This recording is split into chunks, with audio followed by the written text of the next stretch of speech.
Yang pasti progresnya membaik ya, ada progres gitu.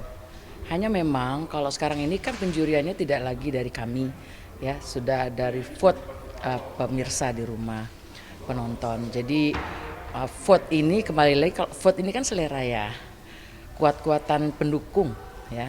Kadang-kadang di luar ekspektasi, kalau kita menilai seharusnya ini nih yang tereliminasi, ternyata enggak gitu.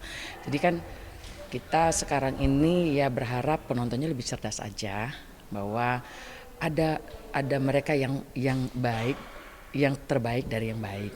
Jadi harus lebih jeli lah gitu. Jangan sampai mungkin ada bibit-bibit yang bagus yang memang layak untuk dipertahankan, tahu tereliminasi karena kalah vote gitu ya. Dari penglihatan madam yang menjadi kendala para peserta di atas panggung itu apa aja sih madam?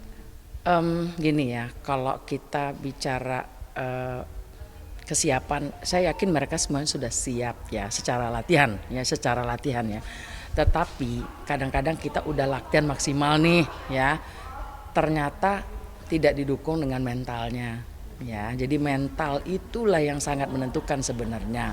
Kita udah siap bagaimanapun persiapan kita, sehebat pun apapun persiapan kita dengan latihan, tapi kalau tiba-tiba tampil mentalnya enggak kuat gitu, mentalnya lemah, itu pasti buyar ya.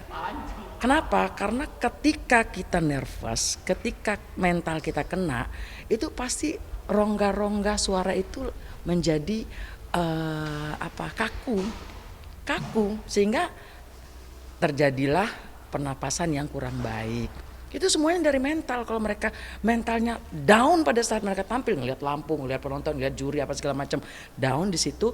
Nah di situ rongga-rongga pemproduksi suara ini menjadi kaku gitu. Akhirnya nafasnya tidak baik gitu, kemudian artikulasinya juga jadi salah gitu, mungkin liriknya juga bisa salah karena mental.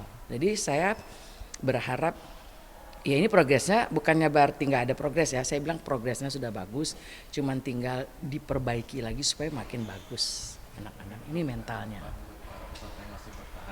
Iya, untuk yang masih bertahan, saya harapannya mudah-mudahan ke depan ini anak-anak secara mentalitas sudah sangat siap ya.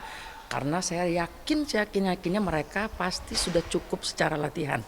Tinggal mentalnya aja lagi yang diperkuat, percaya diri, stage X-nya lebih harus dikuasai, kemudian projection ya, supaya bisa memberikan penonton tuh kasih surprise buat penonton. Penonton tuh perlu surprise dari kalian semua untuk peserta. Yang mudah-mudahan ada progres yang lebih baik lagi nanti. Saya tunggu. Tapi dari madam ada nggak sih peserta yang madam paling suka nih dan alasan kenapa nih madam? Saya sih nggak terlalu kaku juga ya. Maksudnya itu nggak juga yang harus secara teknikal harus baik terus saya suka, nggak juga begitu. Ada juga yang secara teknikal juga mungkin dia baik tetapi performanya mungkin body language-nya mungkin kurang mendukung, itu juga buat saya juga satu kelemahan ya. Tetapi saya akan lebih mendukung, lebih lebih senang kalau penyanyi yang juga tidak terlalu banyak improvisasi, tetapi dia mampu menyelesaikan lagunya dengan baik, artinya nafasnya bagus ya, cengkoknya mungkin pas walaupun pas-pasan tapi mampu dia lewati semuanya aman gitu ya, nafasnya juga bagus, gerakan body language-nya juga bagus, state act-nya juga bagus ya, walaupun mungkin secara teknikal mungkin dia nggak terlalu improvisasi banget gitu, tapi yang penting dia pede gitu, pede dan benar-benar bertanggung jawab atas lagunya ya, bisa menyelesaikan lagu itu dengan baik, itu aja sih. Tapi ada intervensi sedikit madam di tengah-tengah kesibukan padat aktivitas, cara membagi waktu aktivitas dengan waktu istirahat madam itu seperti apa sih, kan dilansir di Twitter madam juga memiliki gerd yang punya. Ya. Ya betul madam. Sebenarnya kalau saya kan memang dari dulu tuh persoalannya kan lambung ya. Nah lambung itu sebenarnya penyakit yang nggak boleh banget buat penyanyi itu, sebenarnya itu fatal ya. Karena ketika asam lambung kita naik ya, kemudian dia menggerogoti, si asam itu kan bandel ya. Itu begitu naik si asam kena rongga-rongga di tenggorokan, ruang-ruang produksi suara jadi luka, nah itu berbahaya. karena ruang-ruang ini kan suara beresonansi di sini. Nah kalau kena luka, artinya kita resonansi suaranya nggak bagus. Nah itu sebenarnya nggak sangat tidak bagus buat penyanyi. Tapi saya menyikapinya ya orang ada permasalahan lambung itu kan memang harus menjaga pola makannya, makan sesering mungkin tapi jangan banyak. Sudah pasti sering dengar dong, makan sedikit tapi sering. Terus tidurnya juga harus benar ya kan. Terus apalagi ya, kalau saya sih malam-malam nggak biasa mau makan gitu, karena kalau malam makan bahaya banget buat orang GERD ya. Malam makan terus tidur deh, naik deh asam lambung, tuh nggak banget. Itu sih pola itu yang harus dijaga sih sebenarnya. Obat yang dikonsumsi nggak sih madam? Obat rutin yang harus dikonsumsi? Nggak ada sih, saya nggak punya obat rutin. Jadi saya tuh memang dari dulu tuh nggak gitu suka obat ya. Kalau pusing apa nggak pernah minum obat. Jadi saya bawa istirahat karena saya memang nggak mau membiasakan tubuh saya ini manja, sakit obat.